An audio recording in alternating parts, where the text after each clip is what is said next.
Bismillahirrahmanirrahim. Ihbis ay imna salasan bisalasin.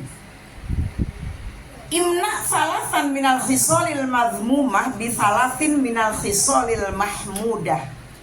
Tolak, buang, nyahkan, usir, buang udah. Buang, lempar, hempas. Apalagi? Musnahkan. Banyak tuh ya. 3 hal yang buruk dengan 3 hal yang baik.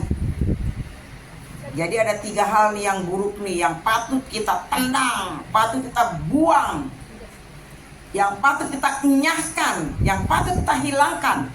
Ditendangnya dengan apa? Dengan 3 hal yang baik. Hatta takuna minal mu'minin ay kaitak tasifa bihaqaiqil iman kal mu'minina shadiqina fi imanihim. Yakin belum nih? Belum. Sehingga kalian akan menjadi mukmin yang hakiki. Sehingga kalian akan menjadi orang mukmin yang benar-benar mukmin. Kalau kita membuang 3 hal yang buruk dengan 3 hal yang baik, efeknya apa buat kita? Kita akan menjadi orang mukmin yang baik, orang mukmin yang qualified, berkualitas, orang mukmin yang hebat, orang mukmin yang mumpuni, orang mukmin yang keren.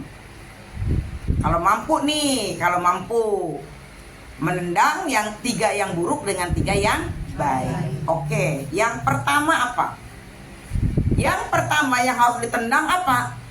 Al-kibru bitawadu. Al-kibru bitawadu. Al-kibru sombong. Buang rasa tinggi hatimu, buang rasa besar kepalamu, buang rasa tegaknya pundakmu, buang rasa egoismu, sombong, buang sombongmu. Dengan apa? Tawadu, dengan tawadu. Apa sih sombong itu? Wal kibru huwa ru'yatun nafsi bi'ainil izzi wa ru'yatul ghairi bi'ainil haqarati. Sombong itu adalah memandang diri. Nih, memandang diri nih. Mana sombong nih? Memandang diri bi'ainil izzi, dengan pandangan wow, izzi, mulia, tinggi, keren, hebat, gelis aing mah, pinter aing mah, sugi aing mah, kaya, hebat, keren. Jadi ru'yatun nafsi, memandang diri sendiri nih, bi'ainil izzi, dengan pandangan kemuliaan. Hal-hal yang bermakna mulia, hal-hal yang bermakna istimewa disematkan buat dirinya. Sementara waru'yatul ain waru'yatul ghairi bi'ainil haqor. Sementara saat dia memandang orang lain, dia pandang orang lain itu bi'ainil haqor, dengan pandangan merendahkan, menghinakan, mengecilkan.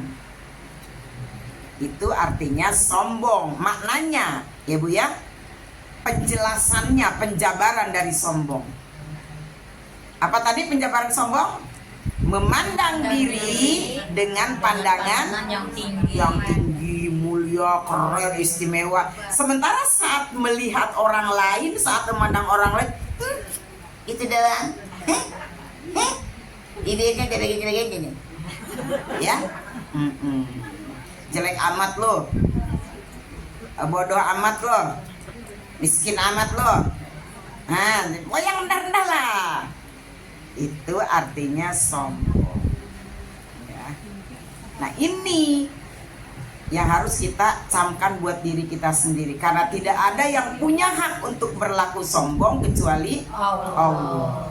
Allahu Akbar. Allah lah yang maha besar. Boleh di situ dimana Allah lah yang maha sombong. Boleh nggak? Boleh. Allah mah punya segalanya. Mau sombong juga. Ya kita petang-tang sombong. Ngandelin apa? Bener nggak Bu? Ya. Kita punya gigi aja udah rontok. Terus apa yang diandelin? Bener nggak Bu? Kaki. Kaki udah selonjor semua. Bener nggak Bu? Yang bisa kita lakukan untuk melawan ketinggian Allah nggak ada. Jadi nggak ada pantas-pantasnya kita sombong. Lah kita nih, jangankan suruh bikin yang macem-macem, bikin alis aja kita gak bisa, benar nggak Bu? Benar. Alis bulu mata rontok bulu mata kita mau bikin lagi tuh selembar gitu. Ya paling kita beli yang itu extension, apa namanya? Extension benar ya? Iya, sekarang kan ada bulu mata yang ditaruh gitu satu-satu selembar gitu. Itu pun kan bukan ciptaan kita, ciptaan pabrik, ya kan? Ciptaan ya mesin. Kita bisa nggak bisa. Lah kita koreng aja suruh ganti kulit kita sendiri, bisa pakai kulit pisang ditempel nggak bisa. Terus mau sombong apa? Makanya kalau ada orang sombong, ibu nggak usah open, nggak tahu nggak open, biarin aja, nggak usah sombong banget sih, nggak usah. Ngapain lu pakai ngomongin dia sombong, dia mah baru kaya segitu aja udah sombong. Nggak usah, ngapain, biarin aja, ya kan? Kalau dia sombong itu urusan dia sendiri, nanti ya Allah yang ngatur dia. Nggak usah, kita mah nggak usah ikut campur. Mau sombong mau apa terserah, biar urusan dia, yang penting kitanya jangan. Gitu ya Bu ya. Nah, kita ngaji sekarang begini supaya kita jangan sampai. Apa yang bisa kita banggakan? Lah telunjuk kita aja sekarang udah bongkok nih ya jari ya. Lah kalau kita kuat mah ini tetap lurus seperti itu, tapi kan tuh enggak tuh melengkung. Bener kan? Kemarin Ya iya. Saking seringnya kita pegang ulekan di dapur, ini aja pepe mengkong jempol. Bener nggak Bu? Ya. Iya, mau sombong lah ngelempengin jempolnya sendiri aja kagak mampu. Bener nggak Bu? Ya. Udahlah, nggak usah sombong-sombong. Ya. Kebalikannya nih, yang tendang tadi kesombongan, buang kesombongan dengan bitawadu. Tawadu kebalikannya yang tadi. Kalau tadi sombong itu ru'yatun nafsi bi'ainil izzi wa ru'yatul ghair bi'ainil haqara. Memandang diri dengan pandangan kemuliaan, sementara memandang orang lain dengan memandang kehinaan. Tapi tawadu kebalikannya. Apa kebalikannya itu? Ru'yatun nafsi bi'ainil haqara wa ru'yatul ghair bi'ainil izzi. Kebalikannya, saat memandang diri kita sendiri nih, kalau orang tawadu, ya apalah aku mah cuman remahan rangginang di kaleng kongguan, kata ibu. Masih ada nggak Bu rangginangnya? Habis. Nah, apalah aku mah cuman bubuk rendang di angetin kan gitu ya. Kalau kata orang Sunda mah, kalau yang habis lebaran mah apa tuh? Yang sisa-sisa ulu kutruk, bukan yang sisa sayur kacang, sayur nangka, sisa ulu kutak yang dihangatkan geus per minggu-minggu. Iya, misalnya nih rendang telur nyesa ya, sambal goreng ati bisa digabungin, tumis kacang bisa digabungin, sayur nangka sisa digabungin, disatuin itu tuh 7 macam. Emang ada gitu? Ada. Ulu kutak namanya, lukutak ya. Ada di Sunda ya, Neng? Ada. Jawa nggak ada kita. Ngertinya opor doang ya. Kalau saya mah yang kayak gitu ngalamin, ibu tuh kayak gitu. Jadi heman ya. Kalau dipicen nggak usah. Kalau dibuang sayang. Kalau dibuang sayang. Kalau dibikinin tidak boleh menolak. Ya dibuang sayang. Jadi semua digabung-gabungin jadi satu. Ulu kutak. Ya ibaratnya kita kan cuman apa sih gitu ya, kalau bukan atas kekuasaan Allah, apa yang bisa kita banggakan? Ngapain memandang orang rendah? Nah, tawadu memandang diri kita sendiri sebagai orang yang lemah, sementara saat kita melihat orang lain, ya Allah, orang lain itu hebat banget sih. Ya Allah, dia mah ya ngajinya rajin banget, kemana-mana ngaji. Saya belum tentu bisa kayak dia. Ya Allah, dia mah itu ya, kan gitu ya. Terus kita puji orang lain, ya Allah, dia mah, ya Allah, itu suaminya aja sampai itu limit gitu ya. Bukan limit edition, maksudnya limit itu bening, suaminya sampai diurus mulu kayak tiap hari diusap-usap gitu. Saking sayangnya sama suami gitu. Ya Allah, dia sampai kepalanya sampai licin kata ibu ya. Diminyakin terus suaminya saking sayangnya sama suami. Kita ngelihat orang itu nggak pernah ngelihat dengan pandangan negatif. Ngelihat orang yang misalnya compang-camping, ya Allah, dia mungkin karena saking sibuknya dia ngurus keluarga sampai nggak bisa berbenah diri gitu ya. Ya Allah, hebat banget, kalau saya belum tentu juga bisa kayak gitu, kan gitu ya. Iya. Jadi selalu positif gitu. Lihat orang misalnya gimana, selalu yang dipikirkan tuh positif. Jadi memandang orang tuh dengan bi'ainil izzi, dengan pandangan memuliakan. Tapi ketika memandang diri kita sendiri, ya Allah, aku ini perempuan apa sih? Ya Allah, begini banget, ngurus rumah nggak becus, ngurus suami aut-autan, ngurus anak, wah gitu ya, ngurus, pokoknya kita mah nggak, ini menghina diri kita sendiri bukan berarti kita menghina Allah, bukan. Artinya supaya kita benar-benar berada di posisi yang jangan sombong, ya seperti itu. Kalau kita sudah mampu sampai taraf seperti itu, memandang orang lain dengan pandangan kemuliaan, memandang diri dengan pandangan kehinaan, insya Allah kita masuk ke dalam kal mu'minina shadiqina fi imanihim, orang mukmin yang benar-benar imannya hebat. Tapi kalau masih melihat orang lain dengan pandangan sombong, dengan pandangan menghina, apapun bentuknya, ya udah, cukup tahu aja. Ibu nggak usah tuh kata Bunda Ella semalam ngaji, tuh nggak lihat orang tandanya, nggak usah, biar aja ya Bu ya, biar aja, bukan urusan kita ya. Kita benahi dulu diri kita aja, biarin ya. Pasti kalau orang kayak begitu mah biar kita arahkan juga dia lebih marah dari kita, bener nggak? Terserah urusan gue, mulut gue, pikiran gue, pasti gitu ya. Itu yang pertama ya, baru satu ya. Ada berapa? 3. Ada 3. Yang kedua,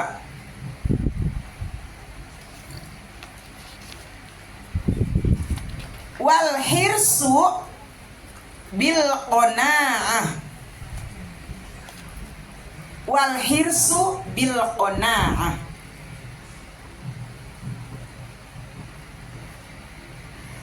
Apa sih al-hirsu? Wal ijtihadu fi syai'in yatlubuhu. Terlalu ambisi di dalam apa sih namanya, mendapatkan sesuatu. Ambisi terlalu, udah pakai ambisi terlalu lagi, terlalu ambisi di dalam mengupayakan sesuatu, di dalam mencapai sesuatu, di dalam mendapatkan sesuatu, yang mengupayakan sesuatu, terlalu ambisi. Al-hirsu, ambisi itu menjadi jelek karena cenderung menghalalkan segala cara, gitu ya. Ambisi itu menjadi jelek karena cenderung menzolimi orang di dalam mendapatkan sesuatu, di dalam mewujudkan sesuatu. Dia nggak mikir itu halal itu haram, dia nggak mikir itu nyakitin orang atau enggak, dia nggak mikir itu hak dia atau bukan, dia nggak mikir itu boleh atau enggak, dia nggak mikir itu melanggar etika atau enggak, itu dia nggak mikir menurut agama itu dianjurkan atau enggak mikir. Itu al-hirsu. Yang penting iya, apa yang dia inginkan tercapai, apa yang dia cita-citakan terwujud, apa yang dia harapkan bisa dia dapatkan. Itu al-hirsu. Bukannya nggak boleh kita memperjuangkan sesuatu, wajib dong, ya kan? Kita pengen umroh, jungkir balik dong, kita nyari duit, bener nggak? Harus dong, jangan diem. Tapi nggak boleh al-hirsu, menghalalkan segala cara. Tetap kita tetap maksimal dong, jungkir balik tetap ya gitu. Tapi tidak boleh menghalalkan segala cara. Kita pengen punya rumah, pengen betulin rumah, pengen renovasi rumah, wajib dong diikhtiarkan. Kita pengen punya kendaraan, wajib dong diikhtiarkan.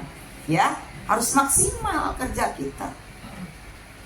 Kita pengen nih punya bekal hidup di dunia dengan senyaman mungkin, punya bekal untuk hidup di dunia dengan secukup mungkin. Disuruh sama Rasulullah, i'mali dunia kakak anak kata isu abada, kan? Berjuang kamu untuk dunia seolah-olah kamu akan hidup selamanya. Tapi wa'mali akhirati kakak anak katamu tuh goda berjuang untuk akhirat juga, seakan-akan kamu akan mati besok. Nah yang nggak boleh itu ya tadi al-hirsu. Sampai orang lain merasa tertindas, terzolimi, ditendang, kan suka ada tuh di karikatur di medsos tuh. Orang mau mencapai tujuan di puncak, dia nginjek pundak orang, nginjek kepala orang. Memang nggak salah juga sih, nggak aneh juga sih kalau masyarakat kita tuh banyak yang al-hirsu ya di dalam mencapai sesuatu. Karena memang kita dari dulu didoktrinnya itu panjat pinang. Bener nggak Bu? Ya emang kita yang salah, kita yang mau diperlakukan kayak gitu kok. Coba 17-an, Indonesia udah merdeka berapa puluh tahun? 70 ya, 79 ya. Merdeka udah 79 tahun, hiburannya panjat pinang mulu, udah blokotan oli ya. Diinjak pundaknya melorot, celananya ditarik dari bawah, diinjak palanya, nggak masalah ya. Diinjak pala, diinjak ini. Yang penting dapat ke atas. Yang penting dapat dia ke atas. Nah kan kita emang dididiknya kayak begitu, benar nggak Bu? Wong londo. Ya peninggalan ya Bu ya. Iya iya. Wong londo net keprok terus. Kita jadi hiburan, bener nggak? Blokotan oli, kita udah yang celananya melorot, yang nggak peduli, yang penting nyampe ke sana. Tuh, Ibu paham nggak tuh maksudnya panjat pinang? Setelah panjat pinang, anak-anaknya diajarin makan kerupuk, tangannya diikat pula. Udah nggak bergizi.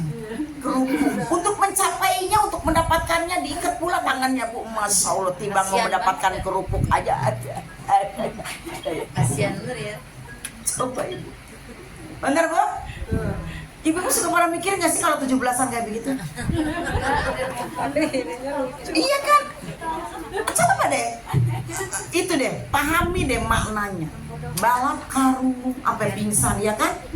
Berasnya mah dibawa ke sono sama penjajah dulu. Kita sama karungnya aja jadi lucu-lucuan, karungnya dipakai mainan. Padinya yang penting kita mah senang. Makan ya kan? Pakai kelereng. Sendoknya doang digigit sama kita, isinya mah kagak ada dibawa oleh mereka. Bener nggak Bu? Iya. Tarik tambang, ketawa, rebutin tambang kita, tambang benerannya mah diambil. Bener nggak Bu? Iya. Iya kan? Ya kitanya mah tambangnya dong berebut, sampai bubrak jatuh, sampai nyeri jangjang nih. Tambangnya dong kita tarik-tarik.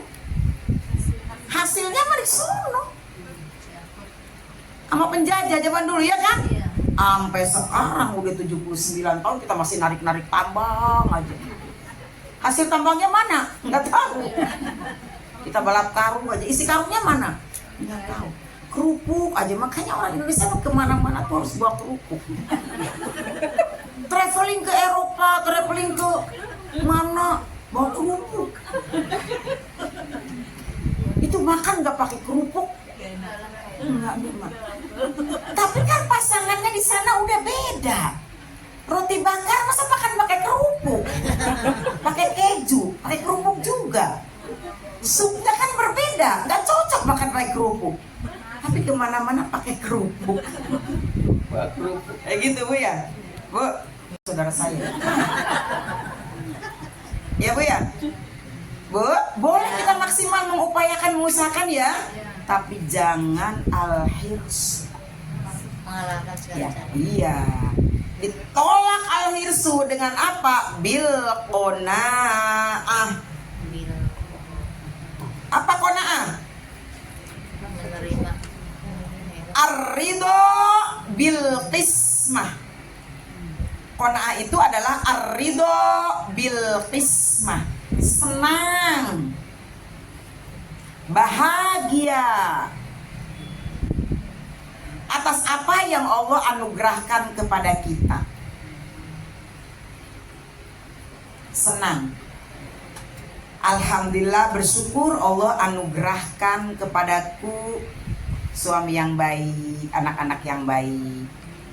Itu suami, modelan suami kita dititipkan sama kita, emang cocok buat kita. Kata Allah, nih laki-laki model begini cocoknya dititipkan ke kita nih, perempuan yang model begini. Jangan dibanding-bandingin sama suami orang. Ibu-ibu belum tentu cocok sama dia, kelihatannya doang dia bagus.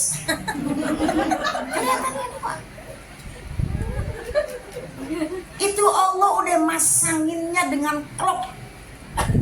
Kan ada suami yang diem, istrinya kayak petasan cabai merepet. Kan cocok kan Bu? Cocok. Ada yang istrinya diam, suaminya yang merepet. Emang udah cocoknya begitu. Terus kita ngeliatin suami orang, kayaknya dia mah suaminya ya nurut sama istri. Belum tentu, nggak tahu aja kamu. Iya kan? Dipasangin sama kau belum tentu pas. Itu suami kita itu udah paling pas buat kita.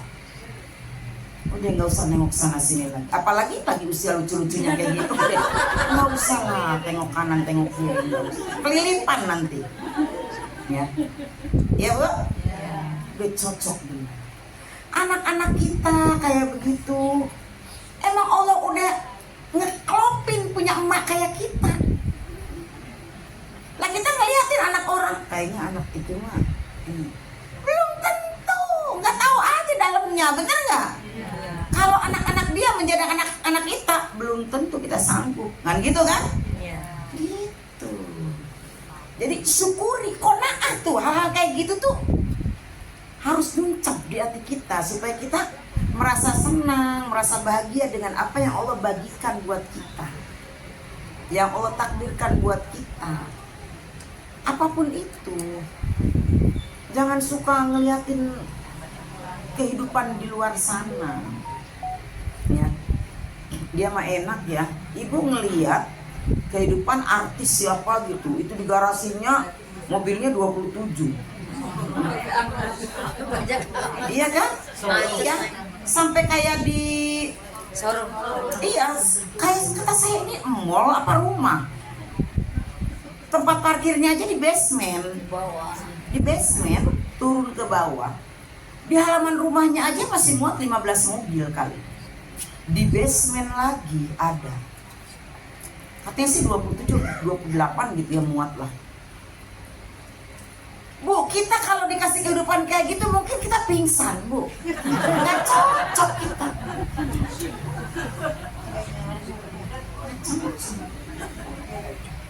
Iya, Bu. Jadi nggak usah kepengenan kayak dia punya mobil 27. Udah paling enak hidup kayak kita nih, Bu. Udah paling enak bener. Apalagi hidup di Medang Lestari. Udah paling enak bener. Apalagi hidup di RW 8. Udah paling enak banget. Apalagi hidup di RT 3. Udah paling enak bener. Amin. Nggak usah Ibu ngeliat simfonia. Susah, Bu. Masuk aja nggak boleh loh. Ditolak. Iya, Bu. Bu? Itu kona'ah. Udah paling indah di hidup kita yang udah Allah bagikan kepada kita. Gitu. Kita punya tetangga baik-baik, ya kan? Punya lingkungan baik, punya teman baik-baik. Mau cari yang kayak gimana lagi? Ibu misalnya dari RT 3 nih mau pindah ke apa di situ? Simbonya. Bukan yang deket kelurahan. Oh. Apa yang perumahan apa namanya? Tesla. Ibu mau pindah ke Tesla. Aduh, bisa jadi ibu baru 2 hari di sana udah kejang-kejang. Nggak cocok. Nggak cocok mungkin karena pergaulannya, iya kan? Nggak cocok mungkin karena nggak nemu tukang somai lewat, bisa jadi. Iya. Nggak cocok mungkin karena dia nggak nemu seblak. Di Medang itu dia paling Minta salam. bener nggak, Bu? Minta cabai bisa. Masya Allah. Kondisi sosial menyenangkan, teman-teman. Enak banget. Udah kona'ah. Ini udah yang terbaik dari Allah buat kita. Bukan berarti kita berhenti untuk mengikhtiarkan untuk mencari yang lebih besar lagi. Ya udahlah, kata Bundela juga kona'ah udah diam aja. Udah paling enak lah, dia ketiga paling enak lah diam. Dia ketiga dia. Terus ada yang nawar, itu ada job tuh. Wah sekian 2 miliar. Enggak lah, so kona'ah, dia ketiga aja. Nanti kalau duit saya banyak, nanti saya pindah ke sono ke Simfonia. Ya, saya kagak level, ntar pingsan kata Bunda Ella. Enggak juga. Kalau ada tawaran job, terima aja ya kan? Ya iya. Gitu. Kita harus mampu menempatkan diri. Ibu-ibu udah dapat box kan, box makanan itu? Iya, kan saya udah sering nyontohinnya kona'ah itu sama pembagian box itu. Coba lihat boxnya. Ada 90.000, ada 190.000. Iya.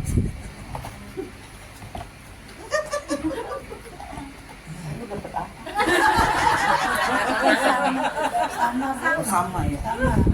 Gue mah lu kok lempar sih. Iya kan? Iya. Syukuri kita dapatnya ini.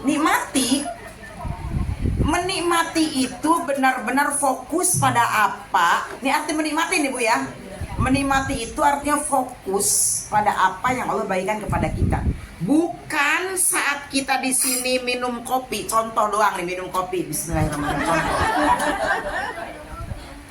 Contoh. Nggak apa-apa, saya udah manis. Ini minum kopi itu yang sehat tuh nggak pakai gula, ya, Bu. Karena saya udah manis. Kalau ibu mah nggak tahu ya, kalau pakai gula manis apa enggak.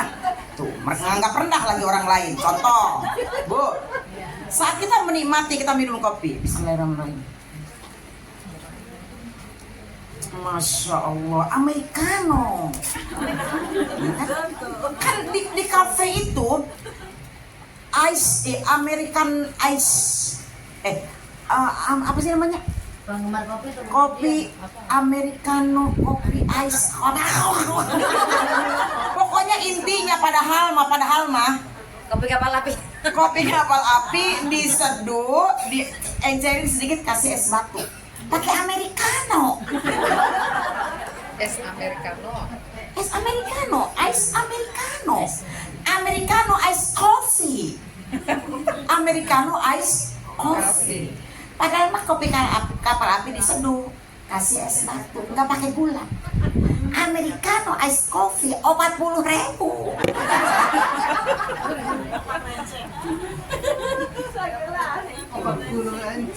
Kita minumnya ini yang dibayangin Americano ice coffee. Jadinya ini nggak jadi nikmat, bener nggak Bu? Iya. Ketika kita menikmati ini, nikmati, Masya Allah. Black coffee. Black coffee, you know black coffee? 25.000. Coba kalau ngomongnya kopi hitam dapat gula. 2.000. Berapa? 2.000. Pakai gula 5.000. Iya. Tapi kalau ngomongnya black coffee 20.000. Benar nggak, Bu? Tempatkan diri. Nikmati aja udah. Iya, Bu? Iya. Itu artinya qanaah. Bu, bahagia nggak ibu-ibu ada di Medang Sari? Bahagia. Bahagia. Udah berapa tahun? Harus. Udah, boleh ngelihat kehidupan di luar ya Bu ya. Boleh ngelihat, wah indahnya, oh enaknya. Saya pengen seperti itu, boleh? Boleh. Tapi bukan berarti menafikan yang sudah Allah kasih ke kita, sehingga kita tidak bisa menikmatinya. Nggak boleh itu. Kita harus nikmati apa yang Allah anugerahkan kepada kita. Kita dikasih anak seperti ini, syukuri, emang itu anak kita. Agak susah-susah ngatur, emang anak kita. Kita dikasih suami seperti itu, nikmati, emang itu suami kita. Benar nggak, Bu? Kita dikasih tetangga seperti ini, nikmati, emang itu tetangga kita. Di setiap apapun ada ujian, Bu. Ujian dari anak, ujian dari pasangan, ujian dari tetangga, ujian dari keluarga. Ada kan, Bu? Ada. Ada. Tetapi bukan berarti kita tidak qanaah, tidak mensyukuri apa yang Allah anugerahkan kepada kita. Itu, Bu. Nah, kalau kita sudah mampu ar-ridho bil qismah, sudah mampu ridho, senang, bahagia atas apapun yang Allah anugerahkan kepada kita, hati kita akan lega, akan senang. Kenapa? Karena kita sudah masuk dalam kategori orang mukmin yang berkualitas. Tapi kalau kita masih keluh kesah, masih ngomel mulu, masih hatinya masih nggak ada yang dinikmati. Mau minum ini sirup? Saya emang nggak suka sirup. Tapi saya udah ngomong duluan awal ya, jambu ya, jangan dibahas kalau jambu. Disuguhin. Saya emang nggak suka sirup. Oh, sirup ya? Ini nggak manis banget sih. Nggak manis banget.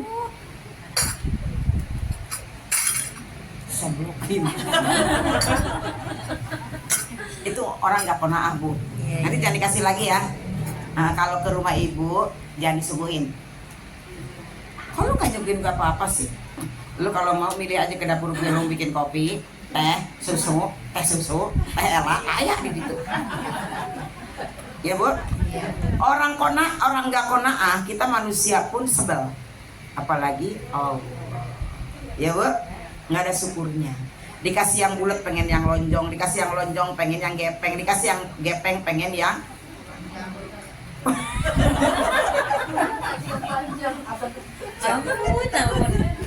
Jadi qanaah itu harus diaplikasikan dalam segala apapun. Ya, Bu ya? Segala apapun, bukan cuma rezeki, bukan. Dalam semua. Kayak sekarang nih mau sudah penerimaan mahasiswa baru, naik kelas kayak gitu ya, cari sekolah baru. Kita udah ikhtiar. Pengen SMA ini, iya kan? Pengen SMA ini, wah daftar semua, daftar. Tapi tentunya di jalur yang lurus ya, daftar.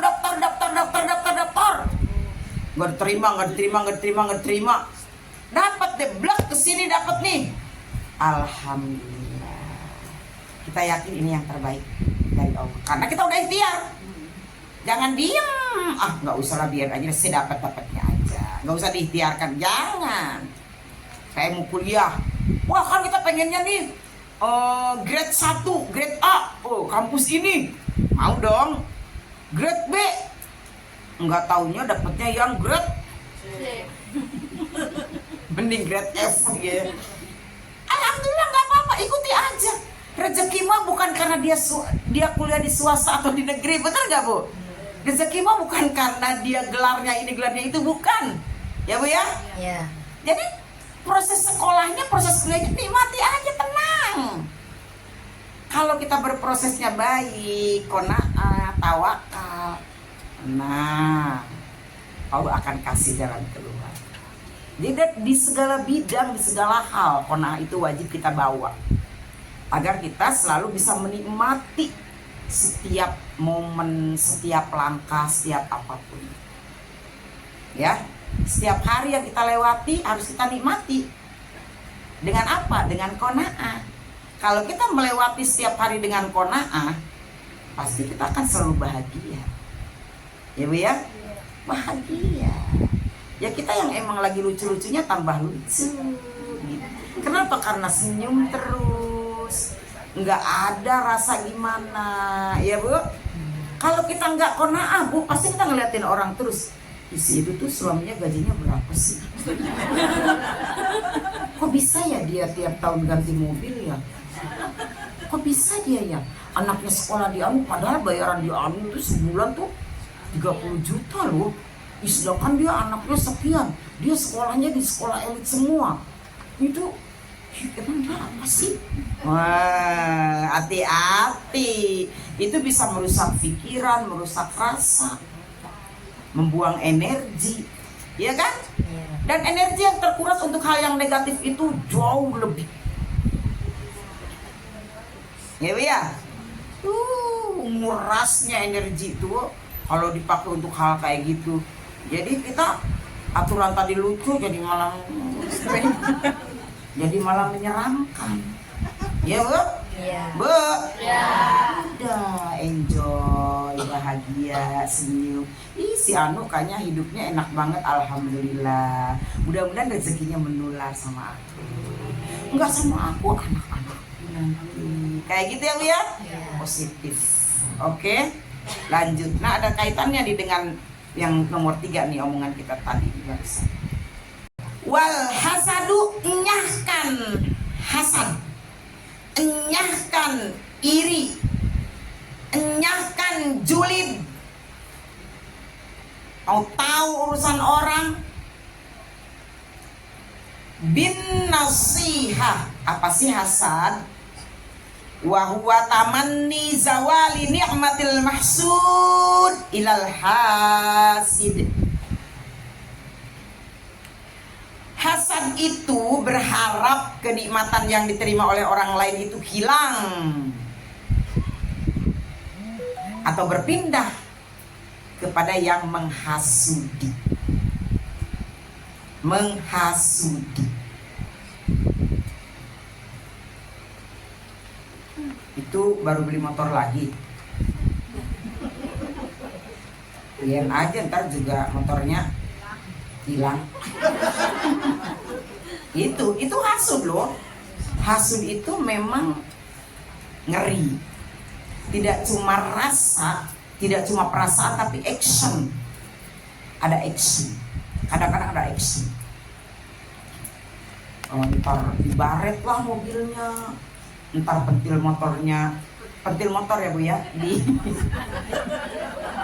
ditapotin. Pentil Kan Bunda. salah saya ngomong. P sama. Tapi kan tulisannya sama. Lafadznya beda. Oh, pentil. Ya. Pentil. Pentil. Kalau pentul? Itu jarum. Kalau pentol? Aduh. Baso. Oh, baso. Pentol. Jadi pentil ya? Tadi saya ngomongnya apa? Pentil ya. Kalau orang merah itu pentil. Ya karena hasud gitu ya. Oh, temannya itu baru beli.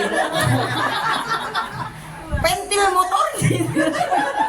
Pentil motornya itu diambil itu di kilo. Medan itu. Gitu. Jadi medannya pindah ke Madura itu. Dikiloin itu pentilnya. Biar aja ntar juga kempes tuh. Itu hasud. Tamani zawali ni'matil mahsud, berharap nikmat orang yang dihasudi itu zawal, hilang atau berpindah pada dia. Dia akan mengejar sekeras tenaga dia agar dia bisa berada pada posisi seperti yang dihasudi. Hidup kayak gitu capek, Bu. Karena tadi kan ukuran kita kan beda-beda. Ya kan, Bu? Satu kantor, satu ruangan, mejanya satu deret, rezekinya belum tentu. Benar nggak, Bu? Satu perusahaan, satu ruangan, mejanya berdampingan, kan beda. Karena rezeki itu bukan diukur dari dia kerja di mana. Nggak bisa. Kenapa? Kata istrinya, Papa kan satu kantor sama Pak itu. Pak siapa misalnya? Pak Nono. Nggak ada Pak Nono di sini. Untung nggak ada. Kenapa kan satu perusahaan sama Pak Nono, satu ruangan, mejanya berdampingan. Pak Nono udah beli mobil lagi, no. Papa, nah, nggak bisa. Rezeki itu bukan datang dari kantor, bukan. Ya, gitu. Bagaimana menepis rasa hasud yang ada pada diri kita? Mungkin hasud itu manusiawi, bener gak, Bu?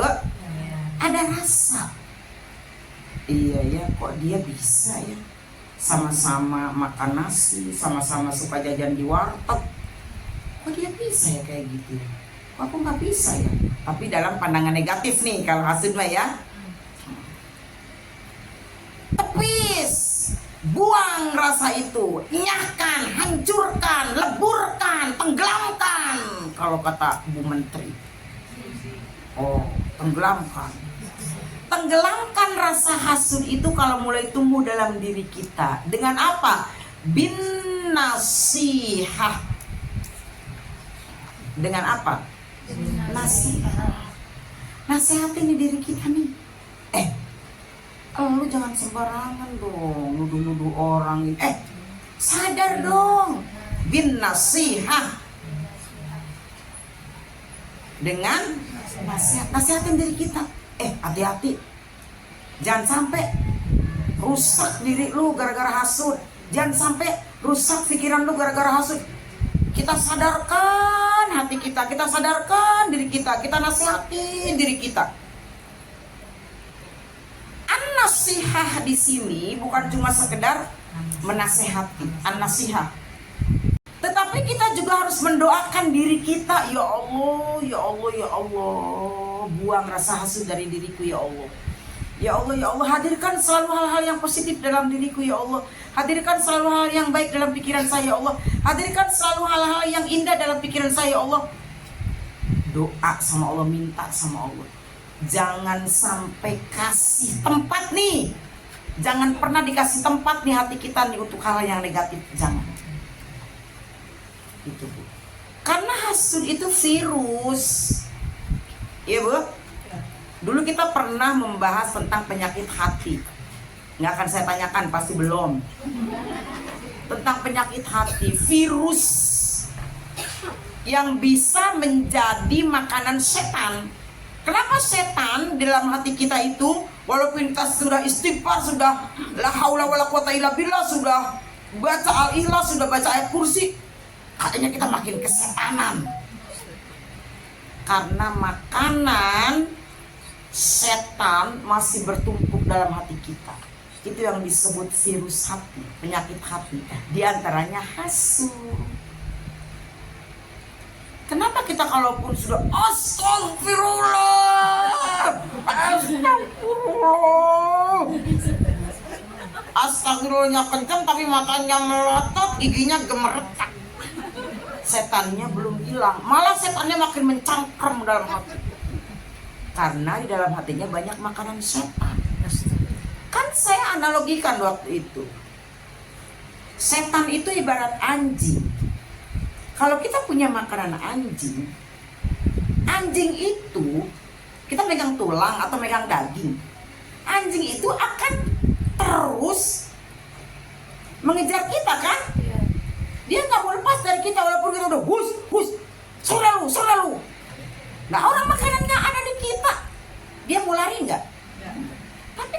kita tidak punya makanan anjing, anjing yang deketin kita nggak?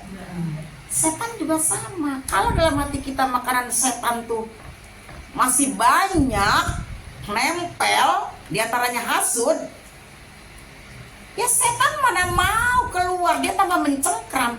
Kalau kita tidak punya makanan setan, ya otomatis setan nggak akan mencengkram dalam diri kita. Makanya ibu gak usah heran, udah bun, ayat kursi udah 27 kali, udah berwudu, udah baca ini, udah ini, tapi kayaknya pengen marah aja kayak.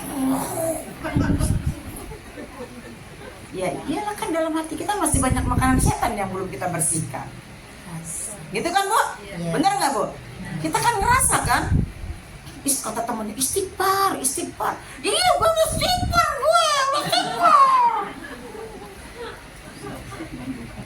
Kalau nggak pakai kerudung mah tuh rambutnya udah jering. Setrum. Dari sini keluar asap. Matanya merah, gitu kan? Lehernya karena di hatinya banyak makanan jelas sekarang. Kenapa kalau marah terus udah istighfar, udah ayat kursi, udah ayat macam-macam dibaca tetap aja marah? Banyak makanan setan. Iya, di hatinya banyak makanan setan. Gak usah jauh-jauh, diantaranya hasud. Suka hasud nggak? Pasti suka lah. Nggak mungkin lah nggak hasud lah. Manusia lucu kayak kita nggak mungkin nggak hasud. Bisik-bisik. Tapi kan kita lagi belajar menetralisir Bu ya. Belajar membuang sedikit-sedikit tadi tuh dengan nasihat dan dengan berdoa. La hasada illa fitnataini rajulun atahullahul Qur'an faqara'ahu ana al-lail wa ana an-nahar. Tidak boleh hasud kecuali kepada dua golongan.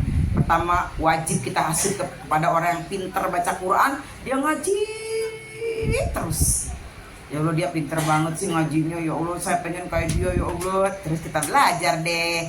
Wa rajulun atahullahul mala fatasaddaqahu an al-lail wa an an-nahar.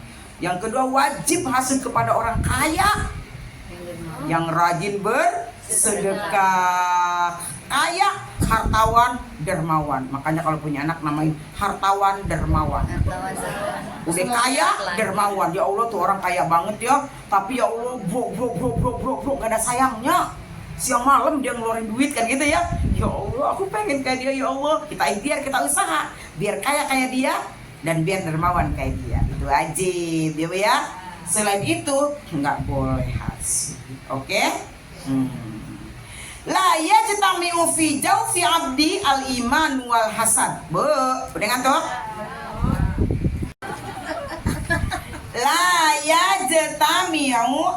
Sekarang tanggal berapa sih? 3 bulan 7 2025. As-sa'adah.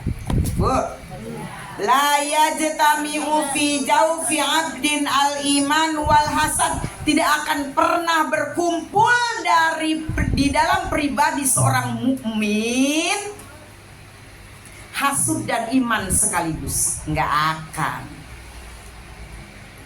Orang yang imannya hebat nggak akan di dalam imannya itu ada hasud. Jadi hasud dan iman itu nggak pernah berteman, Bu. Nggak pernah jadi bestie. Kalau orang suka hasud berarti dia nggak punya iman. Karena orang beriman mah nggak mungkin iri sama orang. Kenapa? Karena dia beriman kepada Allah. Oh, Allah memberikan kelebihan buat dia. Berarti itu rezekinya dia, bagiannya dia. Oh, Allah memberikan kehidupan yang begini kepada saya. Berarti ini bagiannya saya. Itu yang qanaah tadi ya Bu ya. Orang beriman tidak akan pernah hasud.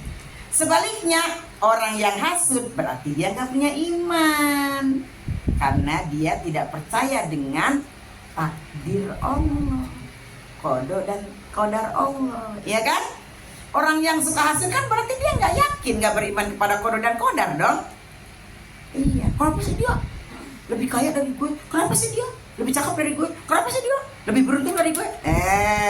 Artinya dia tidak beriman kepada qada dan qadar Allah. Makanya hasud dan iman itu tidak akan pernah berteman. Kalau kita hasud sama orang, berarti kita tidak sedang beriman. Kalau kita punya iman yang hebat, artinya kita nggak akan pernah punya rasa hasud kepada siapapun dan kepada apapun. Gitu Bu. Ya, itu hadis Rasulullah Shallallahu Alaihi Wasallam. La yajtami'u fi jawfi 'abdin al imanu wal hasadu. Ya, iya. Iman dan hasud itu tidak akan pernah bersatu. Oke. Kullun nasi aqdiru ala ridahu illa hasida ni'mati fa innahu la yurdihi illa zawaluha.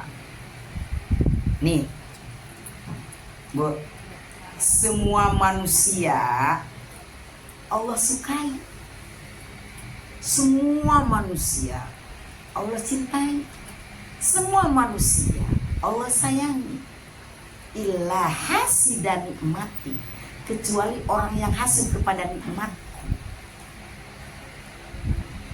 Orang yang hasud kepada nikmatku maksudnya apa tadi? Dia kan hasudnya pada orang lain, dirinya pada orang lain. Itu kan artinya dia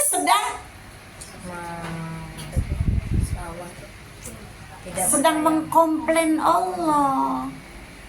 Kenapa sih Allah? Dia lebih kaya dari aku. Kan gitu kan? Padahal Allah memberikan sesuatu kepada si A, sesuatu lain kepada si B, itu pasti Allah sudah memperhitungkan baik buruknya, ya kan? Tapi si penghasut nggak terima itu. Sepertinya yang diberikan kepada si A lebih baik daripada yang diberikan kepada aku, kan gitu. Sepertinya kulit si A yang putih itu lebih baik daripada aku yang hitam kayak gini. Sepertinya rambutnya yang keriting lebih baik daripada rambut aku yang lurus kayak gini. Sepertinya wajah dia yang lonjong lebih baik daripada wajah aku yang bulat. Padahal Allah sudah mempersiapkan itu dengan sebaik mungkin. Oh, dia cocoknya kayak gini. Oh, dia cocoknya kayak gini. Laqad khalaqnal insana fi ahsani taqwim. Sungguh kami ciptakan manusia dalam sebagus-bagus bentuk. Iya kan? Tapi orang hasud nggak terima itu. Makanya Allah tidak suka. Allah cinta pada manusia model apapun, kecuali orang yang suka hasud. Karena langsung dia kayak komplain sama Allah. Gitu. Jelas nggak Bu? Hah? Saya udah ngomong begini-begini berbusa-busa, saya ngomong ya, sampai ngantuk-ngantuk Ibu ya? Bu? Ya. Masuk nggak? Masuk Pak Eko? Masuk Pak Eko. Ya, insya Allah. Mudah-mudahan apa yang kita sampaikan malam ini akan bermanfaat untuk kita. Tolak tiga yang buruk ditolak dengan tiga yang Baik. pertama, Sombong. tolak dengan tawadu. Kedua, ambisi, tolak dengan ketiga, hasud, tolak dengan nasihat. Mudah-mudahan bermanfaat. Mohon maaf ya, tadi kalau ada contoh-contoh yang kurang berkenan atau penyebutan nama, cerita dan lain sebagainya, mohon maaf yang sebesar-besarnya. Terima kasih. Assalamualaikum warahmatullahi wabarakatuh. Waalaikumsalam warahmatullahi wabarakatuh.